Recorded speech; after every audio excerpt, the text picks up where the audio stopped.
10वां अध्याय। फिर वो वहां से उठकर यहूदिया के सीवानों में और यरदन के पार आया, और भीड़ उसके पास फिर इकट्ठा हो गई, और वो अपनी रीति के अनुसार उन्हें फिर उपदेश देने लगा। यीशु मसीह की ये अंतिम गलील यात्रा थी। वो यरूशलेम जा रहा है ताकि क्रूस पर चढ़ाया जाए। वो जानता था कि वहां पर क्रूस पर उसे चढ़ाया जाएगा। अति शीघ्र वो अपने शिष्यों को भी ये बताएगा जो वे अभी समझ नहीं रहे थे। उनके लिए यह एक रहस्य ही था। मसीह को स्पष्ट था, इसलिए वो जानते हुए वहां जा रहा था कि उस मृत्यु को स्वीकार करे। वो यह भी जानता था कि तीसरे दिन पुनः जी उठेगा। इसलिए वो वहां से उठकर यहूदिया के सीवानों में आया, अर्थात वह दक्षिण में यरूशलेम की ओर बढ़ रहा था। जनसमूह अब भी उसके पीछे था, और वह अपने स्वभाव के अनुसार उन्हें उपदेश देता जा रहा था। आगे लिखा है, तब फरीसियों ने उसके पास आकर उसकी परीक्षा करने को उससे पूछा, क्या यह उचित है कि पुरुष अपनी पत्नी को त्यागे? फरीसियों का विचार था कि यदि वे यीशु से प्रश्न करेंगे तो उसका उत्तर मूसा की व्यवस्था के प्रतिकूल होगा, जिससे जनसमूह यह सिद्ध कर पाते कि यीशु एक झूठा गुरु है और वो मूसा की व्यवस्था से भिन्न शिक्षा देता है। इसलिए उन्होंने उससे पूछा, क्या यह उचित है कि अपनी पत्नी को तलाक दे? मूसा की व्यवस्था में अनिष्ठावान पत्नी के लिए विवाह विच्छेद पत्र का प्रावधान था, जो व्यवस्था विवरण की पुस्तक में लिखा था। इसलिए फरीसियों ने यीशु से यह प्रश्न किया। यद्यपि यह प्रश्न बुद्धिमानी का नहीं था, फिर भी अनेक जन ऐसे होते हैं जो बाल की खाल निकालते हैं। इस विषय में यहूदियों के प्रचलित मापदंड मुख्य रूप से दो गुरुओं पर आधारित थे। गुरु शामी के अनुसार अशुद्धता की परिभाषा है, यदि पति को सुहागरात के दिन यह ज्ञात हो कि उसकी पत्नी कुंवारी नहीं है तो वह व्यभिचारिणी है और उसके पति को उसे त्यागने का पूरा अधिकार है। उसके अनुसार तलाक का एकमात्र कारण व्यभिचार था। गुरु हलेल के अनुसार यदि पत्नी अपने पति की इच्छा के अनुसार वस्त्र धारण नहीं करती या झगड़ालू है और उसे प्रसन्न करने वाला भोजन तैयार नहीं करती है तो वह उसे त्याग सकता था। एक और गुरु हुआ था जिसका नाम ओकाबे था। उसके अनुसार यदि पति अपने पत्नी से अप्रसन्न है और किसी अन्य स्त्री से प्रसन्न होता है तो वह उसे त्याग सकता है, क्योंकि उसे किसी और स्त्री को लाना है जिससे वह प्रसन्न है। इन भिन्न भिन्न विचारों ने व्यवस्था को अर्थहीन बना दिया था और उनमें परस्पर मतभेद बना रहता था। यही कारण था कि उन्होंने यीशु को इस विषय में फंसाना चाहा। यीशु ने उन्हीं से प्रश्न पूछा। उसने उनको उत्तर दिया कि मूसा ने तुम्हें क्या आज्ञा दी है? उन्होंने कहा, मूसा ने त्याग पत्र लिखने और त्यागने की आज्ञा दी है। यीशु ने उनसे कहा कि तुम्हारे मन की कठोरता के कारण उसने तुम्हारे लिए ये आज्ञा लिखी, पर सृष्टि के आरंभ से परमेश्वर ने नर और नारी करके उनको बनाया है। इस कारण मनुष्य अपने माता पिता से अलग होकर अपनी पत्नी के साथ रहेगा और वे दोनों एक तन होंगे। इसलिए वे अब दो नहीं पर एक तन हैं। इसलिए जिसे परमेश्वर ने जोड़ा है उसे मनुष्य अलग न करे। इस विषय में यहूदी विभाजित थे और बहुमत गुरु हलेल को प्राप्त था। यीशु ने उनको उत्तर देने की अपेक्षा उनसे प्रश्न किया, मूसा ने क्या आज्ञा दी है? उन्होंने कहा, मूसा ने त्याग पत्र लिखने और त्यागने की आज्ञा दी है। उस समय दो प्रकार के त्याग पत्रों का चलन था। दूसरे वाले पत्र को किसी रब्बी द्वारा लिखा जाना होता था और 3 अन्य रब्बियों द्वारा हस्ताक्षर करके प्रमाणित किया जाना आवश्यक था। इस प्रकार तलाक औपचारिक रूप से मान्य हो जाता था और पत्नी को विदा किया जाता था। परंतु इसके परिणाम स्वरूप समाज में दुर्व्यवस्था व्याप्त हो रही थी। संतानों के लिए विकास का कोई ठोस आधार नहीं बन पा रहा था। इस कारण यीशु ने विवाह और तलाक के विषय में मूसा के निर्देशों पर जाकर परमेश्वर के दिव्य प्रतिमान का संदर्भ देते हुए कहा, मूसा ने ये आज्ञा तुम्हारे हृदय की कठोरता के कारण लिखी थी, परंतु सृष्टि के आरंभ से परमेश्वर ने उन्हें नर और नारी करके बनाया। इस कारण मनुष्य अपने माता पिता से अलग होकर अपनी पत्नी के साथ रहेगा और वे दोनों एक तन होंगे। इसलिए वे अब दो नहीं पर एक तन हैं। इसलिए जिसे परमेश्वर ने जोड़ा है उसे मनुष्य अलग न करे। सृष्टि के आरंभ से परमेश्वर का प्रतिमान क्या रहा है? परमेश्वर की इच्छा क्या रही है? सबसे पहले ये माना गया कि पुरुष और स्त्री भी अपने आप में अधूरे हैं। परमेश्वर ने उन्हें नर और नारी करके बनाया, तब जाकर वे दोनों संयुक्त होकर एक हुए। ये परिपूर्णता तभी प्राप्त हो सकती है जब स्त्री और पुरुष अर्थात पति और पत्नी एक हो जाएं। पति पत्नी एक दूसरे के परिपूरक होकर सर्वांगीण बनाएं। यदि दोनों एक न हो तो वे अपने आप में अधूरे हैं। और आदि में परमेश्वर ने उन्हें नर और नारी करके बनाया। इसलिए पुरुष अपने माता पिता से पृथक होकर अपनी पत्नी के साथ जुड़ता है और वे दोनों एक हो जाते हैं, अर्थात सर्वांगीण या परिपूर्ण। इसलिए वे जिन्हें परमेश्वर ने जोड़ा है उससे मनुष्य पृथक न करे। इस समय यीशु परमेश्वर द्वारा स्थापित विवाह के मूलभूत ईश्वरीय प्रतिमान के विषय चर्चा कर रहा था। इसलिए हमें यह ध्यान देना है कि यीशु युगों पूर्व की परमेश्वर की आधारभूत इच्छा एवं उसके प्रतिमान की चर्चा कर रहा था। मनुष्य अभी तक अपने मन की कठोरता के कारण परमेश्वर के दिव्य प्रतिमान में सिद्ध नहीं हो पाया है। वो बार बार झुकने के लिए तैयार नहीं होता, वो क्षमा करने के लिए तैयार नहीं होता, वह दान देना नहीं चाहता और झुकने और दान देने में मनुष्य के मन की कठोरता के असहनीय परिस्थितियां उत्पन्न हो जाती है। यही कारण था कि मनुष्य के मन की कठोरता के कारण मूसा ने व्यवस्था में संशोधन किया था कि वे उसे विवाह विच्छेद का पत्र लिखें। यीशु ने परमेश्वर के दिव्य प्रतिमान को स्पष्ट कर दिया और यह भी कि मनुष्य उसमें सिद्ध नहीं उतरा। व्यवस्था में परमेश्वर का प्रावधान लाया गया कि विवाह विच्छेद को वैधानिकता तथा स्वीकृति प्रदान की जाए, अर्थात विवाह विच्छेद का पत्र लिखा जाए। आज भी हम हृदय की कठोरता का सामना कर रहे हैं। परमेश्वर का दिव्य प्रतिमान वास्तव में आज भी यथोचित स्थापित है। आज भी ईश्वरीय प्रतिमान यही है कि संपूर्ण जीवन विवाह एक ही हो।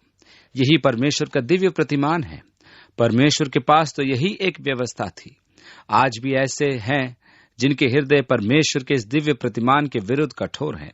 वे झुकते नहीं हैं, वे समर्पण नहीं करते, वे देना नहीं चाहते तथा क्षमा करना नहीं चाहते। जब परिस्थिति ऐसी हो जाती है तब वैवाहिक नरक जीवन बन जाता है। यहाँ महादुर्भाग्य है कि जब दो व्यक्ति जानते हुए या अनजाने में एक दूसरे को नाश करने को तत्पर होते हैं। निश्चय ही यह परमेश्वर का दिव्य प्रतिमान नहीं है।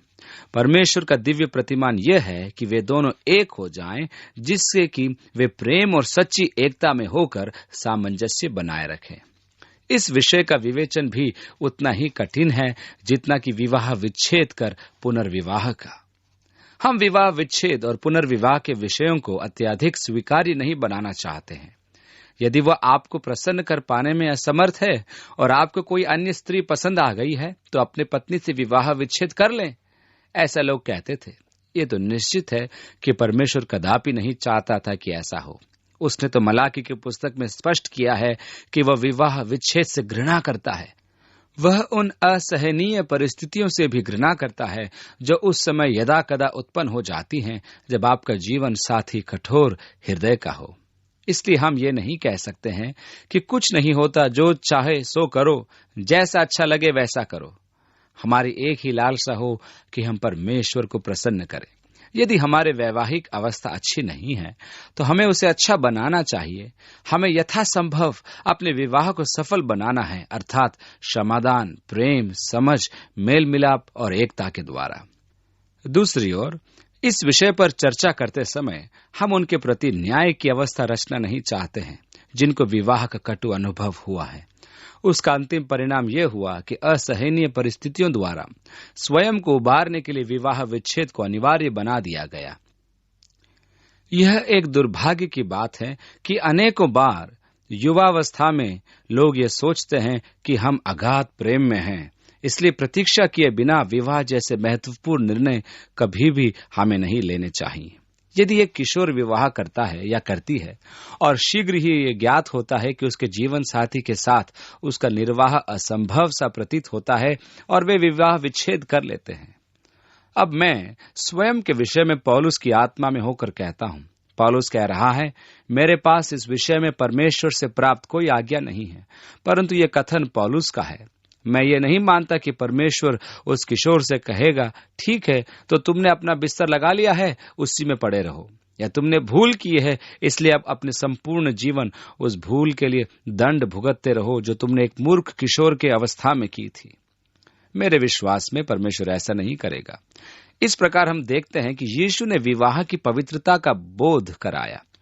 कैथोलिक कलीसिया इसे धार्मिक अनुष्ठान कहती है। मेरे विचार में वे ठीक कहते हैं, यह आत्मिक कार्य का बाहरी चिन्ह है। जब स्त्री और पुरुष एक होते हैं, तब जो आत्मिक एकता आती है उसकी सृष्टि परमेश्वर ही ने की है। सही जीवन साथी पाने का अर्थ है पृथ्वी पर स्वर्ग पा लेना, और अनुचित साथी पाने का अर्थ है पृथ्वी पर नरक में रहना। अब मैं विशेष करके उन युवक युवतियों से बात कर रहा हूं जिन्होंने अभी विवाह नहीं किया है, परंतु ऐसा विचार अवश्य रखते हैं। निर्णय लेने से पूर्व प्रार्थना में अत्यधिक समय दें। इससे पूर्व कि मैं विवाह करता, मैं अवकाश पर चला गया और उपवास और प्रार्थना में मैंने अत्यधिक समय दिया। मैं बहुत खुश हूं कि मैंने उचित निर्णय लिया। मैं खुश हूं कि उपवास और प्रार्थना के समय परमेश्वर ने यह निर्णय लेने में मेरा मार्गदर्शन किया। मेरे कहने का अर्थ यह है कि यह एक ऐसा विषय है जिसे आप न तो अपने मन पर और न ही अपनी भावनाओं पर छोड़ें। आप इसका अवलोकन प्रार्थना में रहते हुए करें। भूतकाल में भूल का सुधार करने से उत्तम है वर्तमान में भूल सुधार लेना। मेरे विचार में तलाकशुदा व्यक्ति यदि फिर से विवाह कर ले तो परमेश्वर इसे नरक में नहीं डाल देता। मैं तो यह मानता हूं कि यदि आप स्वयं को पुनर्विवाह में पाते हैं तो आप अपने विवाह को सर्वोत्तम अवस्था प्रदान करें। अपने विवाह को वो सब कुछ बनने दो जो परमेश्वर चाहता है। मैं इसके पक्ष में मैं नहीं कि आप कहें मैं तो पहले भी विवाह कर चुका हूं और तुम्हें भी तलाक देना उचित ही होगा। बाइबल से हमें स्पष्ट ज्ञान प्राप्त होता है कि मनुष्य को उस बुलाहट पर अटल रहना चाहिए जिसमें वो बुलाया गया है। जब मसीह ने आपको बुलाया और आपने उसे प्रभु स्वीकार किया है, तब आपकी अवस्था क्या थी? संभव है आप विवाहित थे, या आप तलाकशुदा थे, या पुनर्विवाहित थे।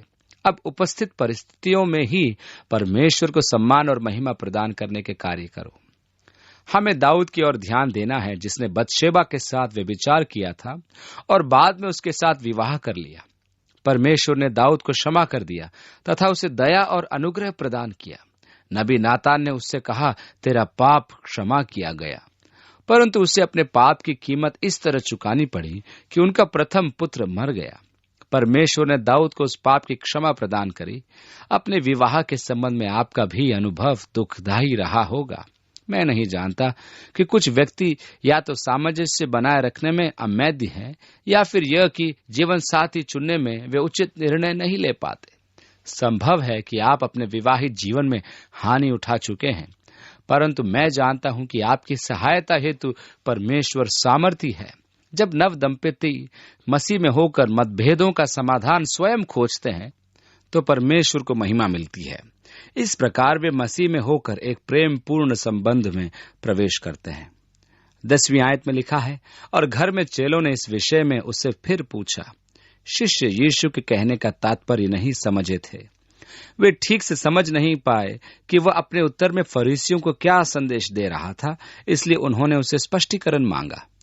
11वीं आयत में लिखा है, उसने उनसे कहा, जो कोई अपनी पत्नी को त्याग कर दूसरी से ब्याह करे तो वह उस पहली के विरोध में व्यभिचार करता है। और यदि पत्नी अपने पति को छोड़कर, पत्नी को त्यागने के लिए उनकी व्यवस्था में कुछ एक कारणों का प्रावधान था। यदि पति अपने पत्नी पर झूठा आरोप लगाता है कि वह विवाह के बाद कुंवारी नहीं पाई गई, तो उसे पत्नी को तलाक देने का अधिकार था। दूसरी ओर यदि पति व्यभिचार करता तो पत्नी को उसे त्याग देने का अधिकार था। और यदि पत्नी अपने पति को छोड़कर दूसरे से ब्याह करे तो वो व्यभिचार करती है। यहाँ निर्दोष पक्ष के विषय में कुछ नहीं कहा गया है, परंतु जैसा कि मैं कह चुका हूँ, मनुष्य का स्वभाव दोष लगाने का ही होता है। अब अपने क्रूज की राह पर यीशु अग्रसर है और चेले उसके साथ हैं। फिर लोग बालकों को उसके पास लाने लगे कि वह उन पर हाथ रखे, पर चेलों ने उनको डांटा। आज भी वहां यह प्रथा है कि वे गुरुओं के पास आशीष प्राप्त करने जाते हैं। आज भी यरूशलेम में एक बड़ा ही सजीव रब्बी है। वो छोटे कद का व्यक्तित्व है, परंतु दाढ़ी लंबी रखता है। जब विलाप की दीवार के ठीक सामने वह चहलकदमी करते हुए अपनी प्रार्थनाएं जोर से पढ़ता है, तब आप उसकी आवाज सुन सकते हैं, क्योंकि वह वास्तव में बहुत जोर से उच्चारण करता है। वे अनेक युवक जो रबी की शिक्षा ले रहे हैं उसे अत्यधिक आदर देते हैं। ये युवक उसके पास आते हैं और वह उनके सिरों पर हाथ रखकर उन्हें आशीष देता है। उसे हाथ रखते देखना और इन युवकों को उसके पास जाकर आशीष ग्रहण करते देखना अति आकर्षक दृश्य होता है। यही बात वहां हो रही थी कि बच्चे यीशु के पास लाए जा रहे थे। वहां की यह प्रथा थी कि जब बच्चा 1 वर्ष का हो जाए तो उसे रबियों के पास आशीष के लिए लाए जाए। यही कारण था कि वह उन पर हाथ रखे। शिष्य उन्हें डांट रहे थे, चलो हटो, प्रभु को परेशान मत करो, वह अभी बहुत व्यस्त है। ये माता पिता अपने बच्चों को यीशु के पास लाने की लालसा रखते थे। उनसे कहा, बालकों को मेरे पास आने दो और उन्हें मना न करो, क्योंकि परमेश्वर का राज्य ऐसो ही का है। यहाँ ध्यान रखिए कि यीशु क्रूस की राह पर है और उसके लिए यह एक अंतर्वेदना का समय है। चेलों की मनोवृत्ति देखिए कि वे सोचते हैं कि यीशु के पास समय नहीं है और वह भी बच्चों के लिए। यीशु ने कहा, बच्चों को मना मत करो, उन्हें मना मत करो, क्योंकि स्वर्ग का राज्य ऐसो ही का है। 15वीं आयत, मैं तुमसे सच कहता हूं कि जो कोई परमेश्वर के राज्य को बालक की नाई ग्रहण न करे वह उसमें कभी प्रवेश करने न पाएगा। बच्चों को मना मत करो। क्या आप जानते हैं कि बच्चों में एक विशेष मनोरम आकर्षण होता है? मेरे विचार में बच्चा स्वभाव से ही परमेश्वर में विश्वास रखता है। मेरे विचार में नास्तिक बनने के लिए उन्हें विशेष शिक्षा लेनी होगी। मैं तो यही मानता हूं कि बच्चा अपने स्वभाव के कारण सहज वृत्ति द्वारा परमेश्वर में विश्वास रखता है। बच्चे में विश्वास की सरलता व मन लुभावन विश्वास एक स्वाभाविक विश्वास है। मैं जब भी अस्वस्थ होता हूं तो मैं अपने नाती पोतों से प्रार्थना की याचना करता हूं।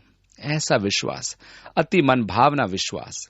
इसलिए तो यीशु ने कहा कि यदि तुम छोटे बच्चों के स्वरूप नहीं हो तो तुम स्वर्ग के राज्य में प्रवेश नहीं कर सकते। प्रवेश की एकमात्र विधि है कि बच्चे के स्वरूप बनना। 16वीं आयत में, और उसने उन्हें गोद में लिया और उन पर हाथ रखकर उन्हें आशीष दी। मुझे यह दृश्य बहुत अच्छा लगता है। मेरे विचार में वे अपने आप ही यीशु की ओर आकर्षित हो जाते हैं। आगे लिखा है, और जब वो निकलकर मार्ग में जा रहा था तो एक मनुष्य उसके पास दौड़ता हुआ आया और उसके आगे घुटने टेक कर उससे पूछा, हे उत्तम गुरु, अनंत जीवन का अधिकारी होने के लिए मैं क्या करूं? यीशु ने उससे कहा, तू मुझे उत्तम क्यों कहता है? कोई उत्तम नहीं, केवल एक, अर्थात परमेश्वर। अनेक टीकाकार कहते हैं कि यीशु उसे डांट रहा था क्योंकि वो उसे गुरु कह रहा था। मेरे विचार में यीशु उसे सचेत करना चाहता था। यीशु उस युवक से या तो यह कह रहा था कि मैं अच्छा नहीं हूं, या फिर यह कह रहा था कि मैं परमेश्वर हूं। मैं कहूं कि वह ये दूसरी बात कह रहा था, क्योंकि उचित था कि वो उसे समझाए कि मैं परमेश्वर हूं। एक ही अच्छा है और वो परमेश्वर है। तूने मुझे अच्छा क्यों कहा? क्या इसलिए कि मैं परमेश्वर हूं? और उसका मेल यीशु के अन्य शब्दों के साथ ठीक बैठता है। सत्य तो यह है कि यदि यीशु ने उस पर यह प्रकट नहीं किया होता कि वह परमेश्वर है तो उसके अन्य शब्द ईश निंदक होते, क्योंकि यीशु उससे आगे कहता है, तुझे अपने जीवन के केंद्र में परमेश्वर की आवश्यकता है। मेरे पीछे हो ले। तेरे जीवन का केंद्र ठीक नहीं है, वहां धन भरा हुआ है। तुझे अपने जीवन के नए केंद्र को स्थापित करना है। यदि तू परमेश्वर के राज्य में प्रवेश पाना चाहता है तो तुझे तेरे जीवन के केंद्र में परमेश्वर की आवश्यकता है। मेरे पीछे हो ले। इसलिए यीशु ने उसे सचेत किया, तू मुझे अच्छा क्यों कहता है? एक ही अच्छा है और वो परमेश्वर है।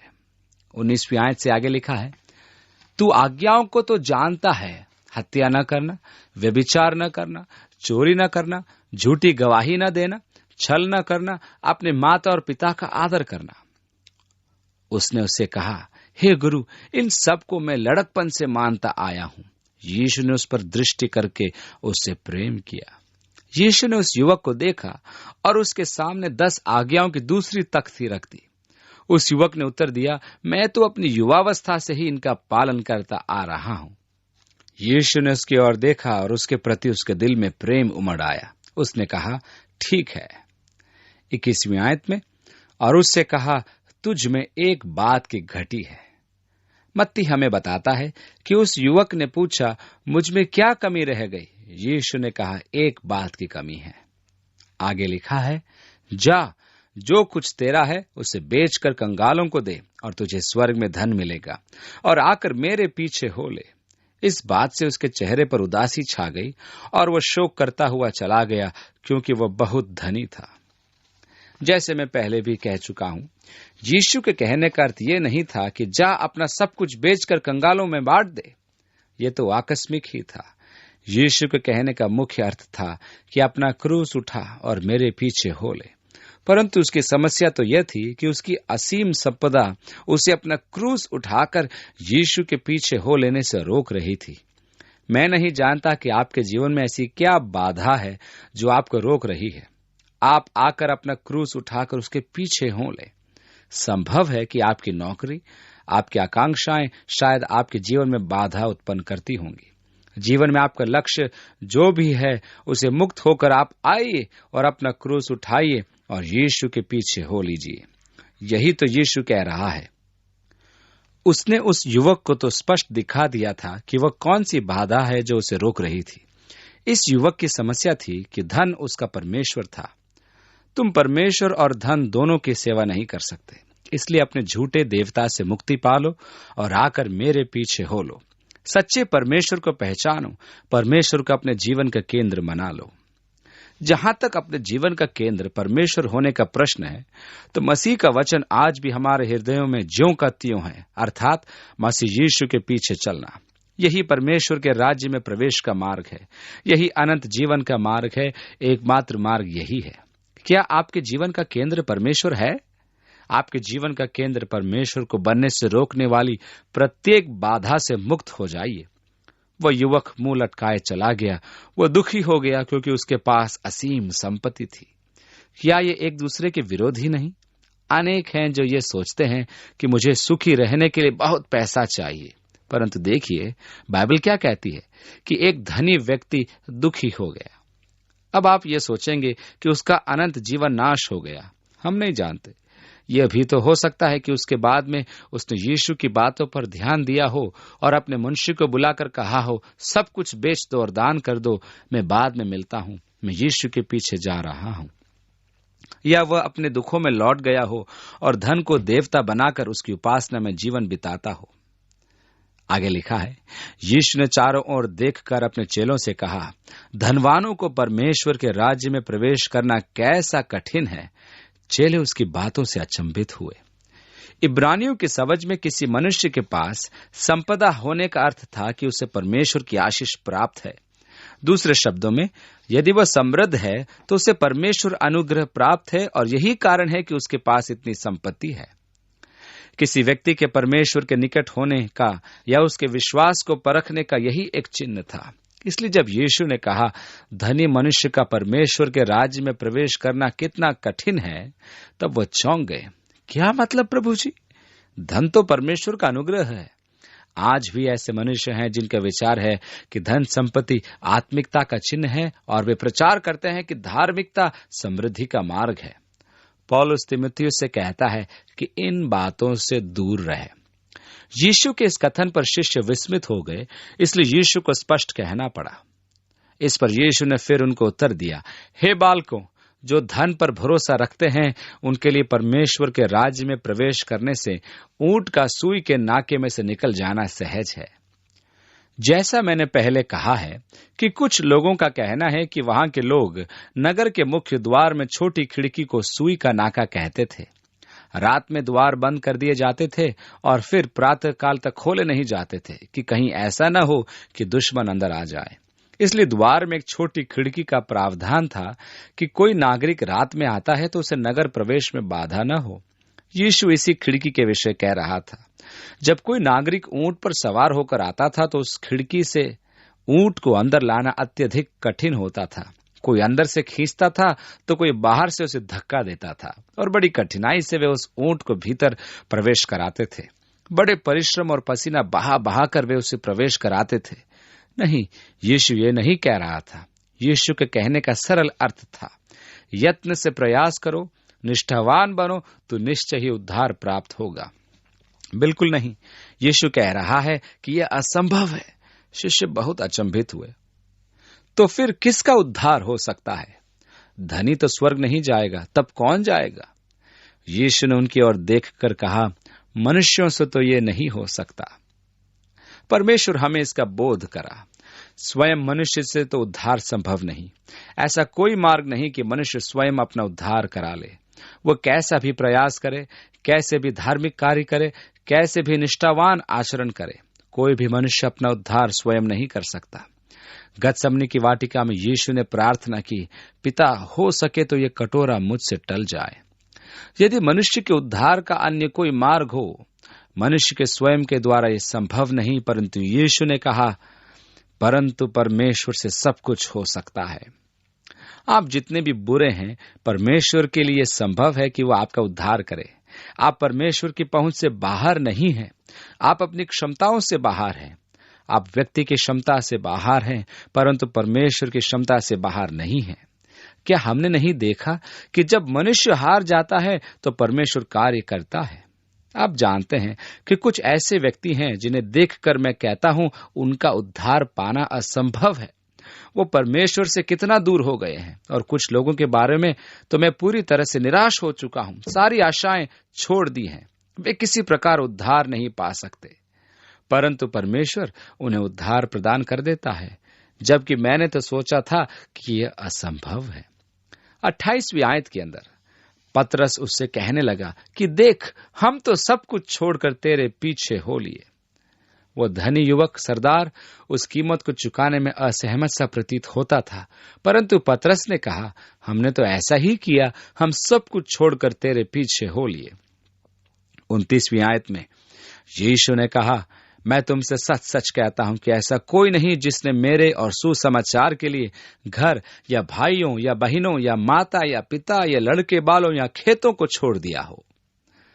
अनेक यहूदियों ने यीशु को देखा, उस पर विश्वास किया और उसे स्वीकार किया, और यहूदी संस्कृति की कठोरता के परिणाम स्वरूप उन्हें अपना उत्तराधिकार, अपने मकान, परिवार आदि खोने पड़े। उन्हें विधर्मी कहकर घर से निकाल दिया गया। यहां तक कि अनेक यहूदी परिवारों में तो मसीह को ग्रहण करने वाले विश्वासी को मरा हुआ जानकर घरों में अंतिम संस्कार भी किए गए। ऐसा प्रतीत होता है कि पौलुस को भी अपनी पत्नी खोनी पड़ी थी। यीशु ने कहा, किसी भी व्यक्ति ने अपना परिवार या भाई या बहन, पिता, माता, पत्नी या बच्चों को या भूमि को मेरे कारण और सुसमाचार के कारण नहीं छोड़ा, और अब इस समय 100 गुना न पाए, घरों और भाइयों और बहनों और माताओं, लड़के वालों और खेतों को पर उपद्रव के साथ और परलोक पे अनंत जीवन। आप सताए जाएंगे। यदि आप अपने भाई, बहन और माता से दूर हो गए हैं तो परमेश्वर के परिवार में आपको 100 गुना अधिक लाभ होगा। आप में से कुछ हैं जिनके मसीही विश्वास ने आपके परिवार में दरार डाल दी है। एक बार मैं एक विवाह संस्कार पूर्व कह रहा था। जब हम पीछे के कमरे में थे तब दूल्हे ने मुझसे कहा, सुसमाचार सुनाइए। उसने कहा, मेरी माता ने कहा है कि यदि मैंने फिर कभी मसीह का नाम लिया तो मुझे घर में रहने की जरूरत नहीं। उसने कहा, वो तो यहाँ है, इसलिए सुसमाचार सुनाइए। उस युवक को हानि उठानी पड़ी, परंतु परमेश्वर के परिवार में वह प्रेम, वह संबंध, वह लगाव जिसमें हम उसी समय सहभागी बनाए गए हैं जिस समय हम मसीह में एक किए गए हैं। मैं समस्त भाइयों और बहनों को देखता हूं और जो कुछ हमारे पास यहाँ है तो मुझे बोध होता है कि क्या ही धन्य है कि हम सब परमेश्वर का एक महान परिवार है। यद्यपि मसीही होने के कारण अपने सगे संबंधियों से हमारा संबंध टूट गया है, परंतु हम एक ऐसे विस्तृत परिवार के नए सदस्य बन गए हैं। मैं स्वयं को बड़ा ही सौभाग्यशाली समझता हूं कि मेरा यह परिवार प्रभु से प्रेम रखता है और उसकी सेवा करता है। यह एक आशीष ही तो है। मेरे रिश्ते के कई भाई हैं जो प्रभु को नहीं जानते। मेरे आंटी अंकल हैं जो प्रभु से दूर हैं। आप जानते हैं कि मैं अपनी अपेक्षा आप लोगों के बहुत अधिक निकट हूं। इसलिए यीशु ने कहा, किसी ने तुम्हें छोड़ा परंतु तुम्हें 100 गुना प्राप्त होगा। तुम्हें सताया जाएगा, तुम्हारा परिवार स्वयं तुम्हें सताएगा, परंतु तुम्हें नए संसार में अनंत जीवन प्राप्त होगा। 31वीं आयत में लिखा है, पर बहुतेरे जो पहले हैं पिछले होंगे और जो पिछले हैं वे पहले होंगे। यीशु ने यह बात यहाँ क्यों कही मैं नहीं जानता। और वे यरूशलेम को जाते हुए मार्ग में थे। वे यरूशलेम की राह पर हैं। और यीशु उनके आगे आगे जा रहा था और वे अचंभा करने लगे और जो उसके पीछे चलते थे डरने लगे। तब वह फिर उन 12 को लेकर उनसे वे बातें कहने लगा जो उस पर आने वाली थी। उसने अपने शिष्यों को पास बुलाकर उनसे कहना आरंभ किया 33वीं आयत में कि देखो, हम यरूशलेम को जाते हैं और मनुष्य का पुत्र महायाजकों और शास्त्रियों के हाथ पकड़वाया जाएगा और वे उसको घात के योग्य ठहराएंगे और अन्य जातियों के हाथ में सौंपेंगे और वे उसको ठट्टों में उड़ाएंगे, उस पर थूकेंगे और उसे कोड़े मारेंगे और उसे घात करेंगे और 3 दिन के बाद वो जी उठेगा। यहाँ यीशु ये कह रहा है कि शास्त्री और याजक उसे मृत्युदंड देकर अन्य जातियों को सौंप देंगे कि वे उसे पूरा करें। अन्य जाति उसकी निंदा करेंगे। रोमी सिपाहियों ने ही तो उसको बैंजनी वस्त्र पहनाकर उसका उपहास किया था। वे उसको कोड़ों से मारेंगे। रोमी सिपाही ही थे जिन्होंने उसे कोड़ों से मारा था। वे उस पर थूकेंगे, यह भी बाइबल में लिखा है, और वे अर्थात अन्य जाति जन उसे मार डालेंगे। यह काम रोमियों ने किया, परंतु वो 3रे दिन मुर्दों में से जी उठेगा। 35वीं आयत से आगे लिखा है, तब जब्दी के पुत्र याकूब और यूहन्ना ने उसके पास आकर कहा, हे गुरु, हम चाहते हैं कि जो कुछ हम तुझसे मांगे वही तू हमारे लिए करे। उसने उनसे कहा, तुम क्या चाहते हो कि मैं तुम्हारे लिए करूं? उन्होंने उससे कहा कि हमें यह दे कि तेरी महिमा में हम में से एक तेरे दाहिनी और दूसरा तेरे बाएं बैठे। यीशु ने उनसे कहा, तुम नहीं जानते कि क्या मांगते हो। जो कटोरा मैं पीने पर हूं क्या पी सकते हो, और जो बपतिस्मा मैं लेने पर हूं क्या ले सकते हो? उन्होंने उससे कहा, हमसे हो सकता है। यीशु ने उनसे कहा, जो कटोरा मैं पीने पर हूं तुम पियोगे। हेरोदेस ने हाथ बढ़ाया और याकूब का सिर कलम किया गया। याकूब आरंभिक शहीदों में से एक था, और जो बपतिस्मा मैं लेने पर हूं उसे लोगे, पर जिनके लिए तैयार किया गया है उन्हें छोड़ और किसी को अपने दाहिने और बाएं बिठाना मेरा काम नहीं है। परमेश्वर ने पहले से ही उन्हें अभिषेक किया हुआ है और पूर्व निर्धारित भी किया हुआ है। यदि आपको स्मरण हो तो पूर्व कैसरिया फिलिप्पी से आते समय शिष्य परस्पर विवाद कर रहे थे कि स्वर्ग के राज में सबसे बड़ा कौन होगा। और जब वे घर आ गए तो यीशु ने पूछा, तुम लोग रास्ते में क्या विवाद कर रहे थे? यहाँ हम देखते हैं कि याकूब और यूहन्ना प्रभु के पास आए और कहा, प्रभु, आप हम पर एक कृपा करेंगे। हम में से एक तेरे दाहिने और दूसरा तेरे बाएं बैठे। अर्थात वे अभी तक बड़े बनने की इच्छा रखते थे, वे प्रतिष्ठा पाने की लालसा रखते थे। यीशु ने उनसे कहा, देखो, तुम्हें आग से होकर निकलना होगा, तुम्हें कटोरा पीना होगा, तुम्हें वो बपतिस्मा लेना होगा जो मैंने लिया है। जिस कृपा दृष्टि की तुम याचना कर रहे हो वो तो पूर्व निर्धारित है, वो तो पहले से ही प्रदान की जा चुकी है। यह सुनकर 10 याकूब और यूहन्ना पर रिसियाने लगे। कैसी अजीब बात है ये धार्मिक क्रोध, जबकि सबके मन एक ही कामना करते होंगे। और यीशु ने उनको पास बुलाकर उनसे कहा, तुम जानते हो कि जो अन्य जातियों के हाकिम समझे जाते हैं वे उन पर प्रभुता करते हैं और उनमें जो बड़े हैं उन पर अधिकार जताते हैं, पर तुम में ऐसा नहीं है। अन्य जाति गैर यहूदियों के लिए माना जाता था कि वे अधिकार और प्रतिष्ठा और मनुष्यों पर प्रशासन की लालसा रखते थे। यीशु ने कहा, तुम्हारे मध्य ऐसा न हो। परमेश्वर का राज्य मनुष्य के राज्य से भिन्न है, क्योंकि परमेश्वर के राज्य में 43वीं आयत में लिखा है, परंतु जो कोई तुम में बड़ा होना चाहे वो तुम्हारा सेवक बने, और जो कोई तुम में प्रधान होना चाहे वह सबका दास बने। क्योंकि मनुष्य का पुत्र इसलिए नहीं आया कि उसकी सेवा टहल की जाए, पर इसलिए आया कि आप सेवा टहल करे और बहुतों की छुड़ौती के लिए अपने प्राण दे। यहाँ यीशु एक बड़ी महत्वपूर्ण बात सिखा रहा है कि यदि आपको प्रशासनिक अफसर बनना है, यदि आपको अध्यक्ष बनना है, यदि आपको प्रधान बनना है, तो पहले सेवक बनो। महानता का मार्ग सेवा है। ये अति महत्वपूर्ण है कि मैं जानूं कि मेरी मानव सेवा वास्तव में परमेश्वर की सेवा है। मैं प्रभु के नाम में सेवा करता हूँ। मेरा सेवा का दृष्टिकोण यह है कि मैं इस प्रकार सेवा करता हूँ कि मानो प्रभु की सेवा कर रहा हूँ। तुम जो कुछ भी करते हो, शब्दों या कार्यों के द्वारा, सब कुछ प्रभु की महिमा के निमित्त किया करो, और तुम्हें यह बोध हो जाए कि प्रभु की सेवा मानव सेवा है, क्योंकि उसके दास होने के कारण यही प्रभु की अनिवार्यता है। इसलिए महानता का मार्ग नम्रता का मार्ग है, अर्थात सेवक बनना होगा। 46वीं आयत में लिखा है, और वे यरीहो में आए, और अब वे यरदन पार कर यरीहो में प्रवेश कर गए। यह उसका अंतिम शिविर है। इसके पश्चात वह 20 मील चलकर यरूशलेम पहुंच जाएगा। और जब वह और उसके चेले और एक बड़ी भीड़ यरीहो से निकलती थी, तो तिमाई का पुत्र बरतिमाई, एक अंधा भिखारी, सड़क के किनारे बैठा था। वह यह सुनकर कि यीशु नासरी है। यह दृष्टिहीन व्यक्ति जन समूह के ही पदचाप सुन सकता था। आप तो जानते ही हैं कि दृष्टिहीन व्यक्तियों की सुनने की ताकत बहुत विकसित होती है। चूंकि वे देख नहीं सकते और वे सुन नहीं सकते, इसलिए वे निर्णय लेने की क्षमता को विकसित कर लेते हैं। उसने उस जन समूह के कोलाहल को सुनकर उसने पूछा, क्या हो रहा है भाई? कौन आ रहा है? लोगों ने उसे बताया, यीशु नासरी आ रहा है। और उसने सोचा, यही मेरा मौका है। और वो पुकार पुकार कर कहने लगा कि हे दाऊद की संतान, मुझ पर दया कर। बहुतों ने उसे डांटा कि चुप रह, पर वह और भी पुकारने लगा कि हे दाऊद की संतान, मुझ पर दया कर। तब यीशु ने ठहर कर कहा, उसे बुलाओ।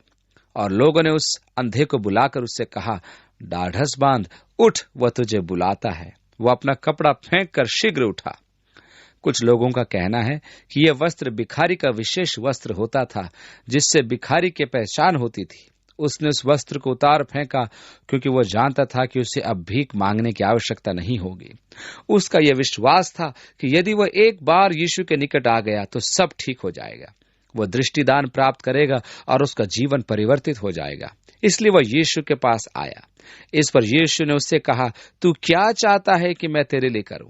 अंधे ने उससे कहा, हे रब्बी, यह कि मैं देखने लगूं।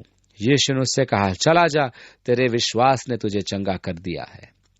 अति संभव है कि यीशु ने उसे अपना वस्त्र फेंकते देखा था।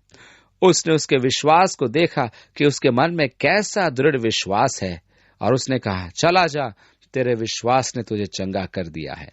52वीं आयत, और वह तुरंत देखने लगा और मार्ग में उसके पीछे हो लिया। जहां तक आत्मिक उपमाओं का प्रश्न है, इस कहानी से बहुत कुछ सीखा जा सकता है।